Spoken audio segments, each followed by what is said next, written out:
Okay. You ready? Yeah. Right. So, what have you been doing the last couple of months then? Last couple of months. Every day. Take me through it. Mostly haven't been doing very much, actually, because it's like when Christmas and all stuff like that. And we've been having a few difficulties in a few studios, so it's been a bit, haven't been that busy, actually. That's one of the reasons why the album's taken quite a while. Do you think things have changed since you've been away? How do you mean? Well, just musically, different kind of style of group or different music, or is it pretty much the same, or have you not been listening to stuff? Of course, yeah, things have changed incredibly since we've been away. I mean, we haven't really been away as such, in the sense that we have had a record out and stuff. Right. So,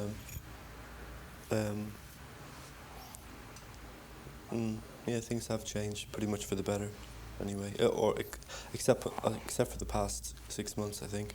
Right. Things are getting pretty conservative again musically. This indie dance thing is getting to the point where it's like you have to have a sort of a wah-wah guitar and a nice little drum beat and a soft singing voice. The guys wearing makeup and that, you know, it's like... But do you think that they should be prepared to take more risks? What with Ride getting into the charts recently, that has opened the way for a bit more noise to kind of get into the top 30 or top 40? Yeah, Ride getting into the charts is good. I mean, Happy Mondays as well. I mean, I think they're really good. But there's a lot of the other side of it. It's a bit more wet, you know? A bit more sort of just toeing the line and trying to be proper bands. But do you think Happy Mondays have to soften up a bit? Do you think Step On was a bit of a watered-down version of the early Happy Monday stuff? I wouldn't say watered down, but a bit different. A bit more traditional musically. Yeah, because your new EP, Tremolo, doesn't appear to have made any concessions particularly to anything. I mean, but has it still got the potential to get into the charts the way it is, exactly like that? I don't know. Right. I mean, just by people buying it because they like it, it does, you know. It has no chance as regards getting played on Radio 1. Does it surprise you that people buy your records when you're making them? Do you think, God, I can't believe people will understand what I meant by all this kind of stuff? Kind of, not really, no. I mean, I don't see why they shouldn't really, basically. Right. It's just because if we like it a lot, then we don't see why anyone else shouldn't like it too. Right. But do you think that your tastes, would it be strange for them to coincide with the average person on the street? No, I think I've got pretty common tastes in music. Really, I think I like a lot of pop music, and generally speaking, if there's a really good band around, I tend to like it as well. You know, I haven't got like massively obscure taste that, you know, it's not a case of it. I mean, I don't know. I just think if I like our own stuff, then I think so should everybody else like it. That's all. Right. Your stuff seems to have quite a big impact on especially on groups. I mean, I don't know about the general public, but especially groups, because all of the groups that seem to have come out in the last year and a half, like Slowdive and Teenage Fanclub, Chapterhouse and Boo Radley's, all seem to name-check you as the greatest influence on their lives and careers over the last couple of years. I mean, does that surprise you, or does that... I wouldn't say all of those bands. I'd say maybe a couple of them, maybe one or two. Right. But I wouldn't... I'd say a few members of certain bands, to be totally accurate, I would say that'd be the case, that'd be true. Right. But in general, it's like, you know, nobody's actually just like copying us, basically. A lot of bands seem to be inspired by a lot of things we've done. Because David Stubbs in Melody Maker said the other week that a lot of the groups are, neo My Bloody Valentine rather than post. In other words, they're kind of slightly copyist rather than taking what you did any step further. I don't particularly agree with that, because I think Slowdive are really, really excellent, and a lot of the others are. But do you think it's a trap that it's difficult to not fall into? Because you took things so far so quickly that in a way they're up against a cul-de-sac that they can't get out of. Well, I just think if people, it's the whole thing. If you operate within a certain framework, you're always going to be a lesser version in general. But I don't really think most bands are. So if they were, that would be the case. But I think most aren't anyway. And we stopped doing that a long time ago as well. Right. So at some point you just start doing what you want. You just have a tendency to come up with some sort of original stuff. So you don't sort of lie in bed sometimes at night and think, we're the most influential band of the last 5 years? No. No, the only time it occurs to me is when I read the music paper. Oh, right. When I read it. Yeah. Otherwise it doesn't cross my mind, really. Okay. Apart from influence and things like that, is there anything that you personally like to do to get access to a much wider public?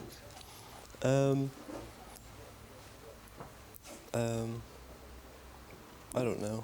I think we'd maybe like to infiltrate primary schools, you know, because I think kids are probably going to be a bit more open-minded to what we're doing than a lot of older people.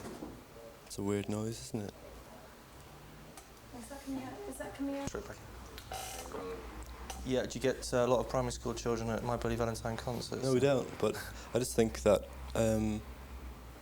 what we do is often just seen as weird to people who have got a lot of preconceptions. When people haven't got a lot of preconceptions, it doesn't seem at all weird. It just seems, because generally speaking, there's a lot of melodies and stuff that are quite traditionally catchy, you know. It's just the context of how we put things sometimes that people find a bit odd. Right. So I think I would imagine that kids wouldn't find it so weird. So strip away the kind of noise on the surface, you could whistle your tunes at the bus stop, things like that? Or anywhere else. Or anywhere else, right. I mean, do you think that young people today are not given the sort of the extremes of stimuli, if that's the word, that they should be getting? Do you think they're kind of sold short and the music today is not as, as good as it was, say, 10, 20, 30 years ago? At times as exciting now. I think it's as good as it was 10 years ago, that's for sure.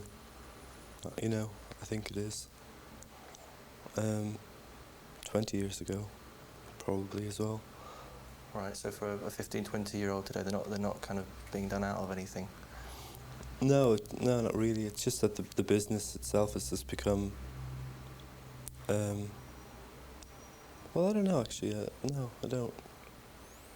Do you think there are more pressures today for young bands? Do you think it's harder to make it? Hard to make it for a band? Sort of commercially. It's a lot easier for us than it would have been 5 years ago, put it that way, anyway. Why do you think that might be? I don't know, but everything has opened up a bit. Right. The chances of selling a lot more records and stuff, that means basically that there's a lot more people open towards something that isn't just coming at them from the top of the pops. Right.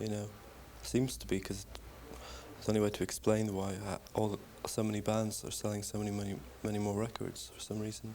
Do you think it's things outside of pop music that's opening them up, or is it just happens to be within music? I don't know. Right, I mean, when you look around things, do you think it looks pretty healthy? I mean, the whole sort of scene, as it were.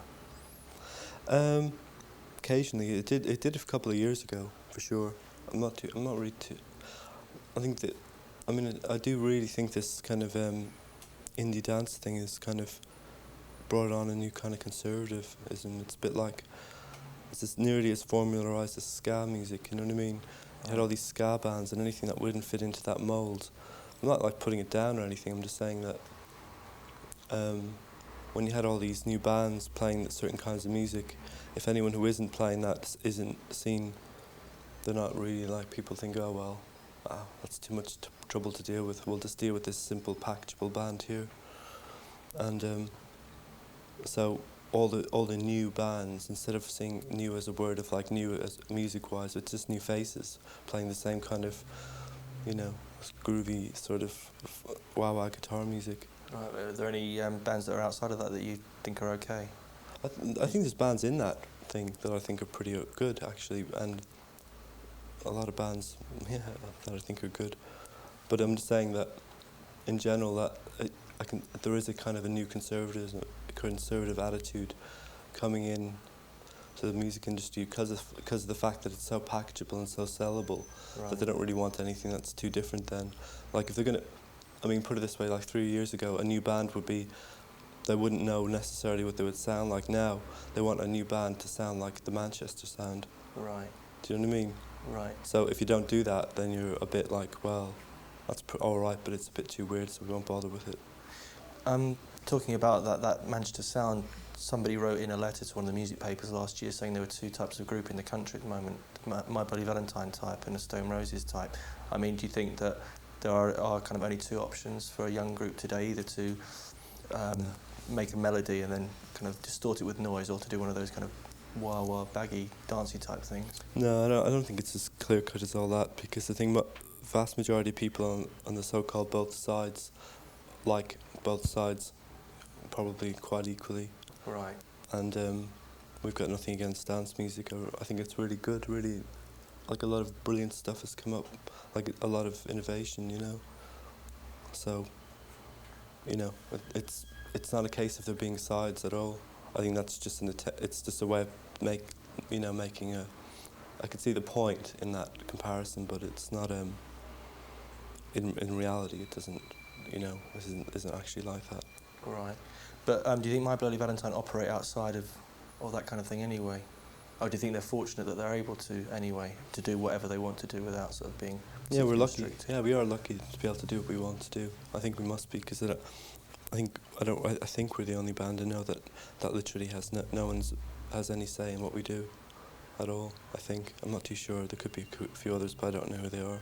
Right. Nearly every other band has somebody's opinion about how their record sounds directly affects what they put out. You know, and that's most bands seem a bit like that. Would you rather give up and do exactly what you wanted to do if somebody started putting pressures on you? No, I mean, this band is just purely exists to do what we want to do, and when I'm older enough, I feel like making tons of money. I can use all my inside knowledge and experience to sort of manipulate the market. You know, myself. I don't need anyone doing it to me. You know, I'll just use this band as just exists to do what we want to do, and when we feel like making tons of money, we'll just break up and do something else. Right. So you can see it lasting for the near future anyway. Well, we have so much to achieve, yeah, that if we stop now, it would be just we did all right, but it's nothing. We haven't compared to what we want to do, what we think we can do. What do you want to do? We want to make music that's absolutely, definitely, without question. We know that it stands up there with things like the Beatles and stuff. Do you know what I mean? It's not just pretty good for a band that, you know, which we still haven't got out of that yet. We're all right for, you know, something, but if you just, you know, we have to sort of compare to all the great, you know, the really good music that's been around. But don't you think you've done anything that's as good as the Beatles? Because I'm sure loads of people think that you have. Well, in some ways, yeah, but it's not without question yet, is it?